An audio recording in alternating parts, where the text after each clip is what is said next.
नमस्कार।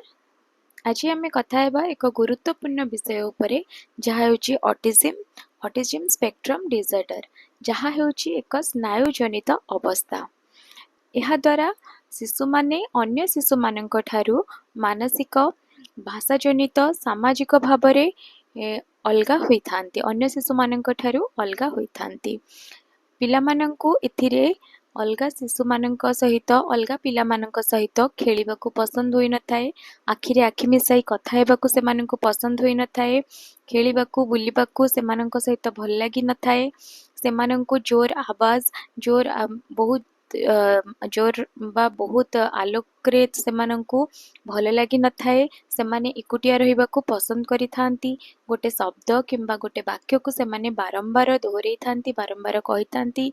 सेमानंकर रूटीन रे जदि परिवर्तन आसी थाए ताहले सेमाने बहुत सेमानंकु चिड़चिड़ा लागि थाए, सेमानंकु भल लागि न थाए। तो तार ए सबुर कोण रही थाए, आमे सेमानंक द्वारा सेमानंकु ए सबुर केमती सेमानंकु आमे माने सेमानंकु केमती आमे भलो करि परिबा एति पई रहिछि सेमानंक पई किछि थेरापी जहाकि स्पीच थेरापी रहिछि, व्यावहारिक थेरापी रहिछि, ऑक्युपेशनल थेरापी रहिछि एवं स्पेशल एजुकेशन मध्य सेमानंक पई रहिछि।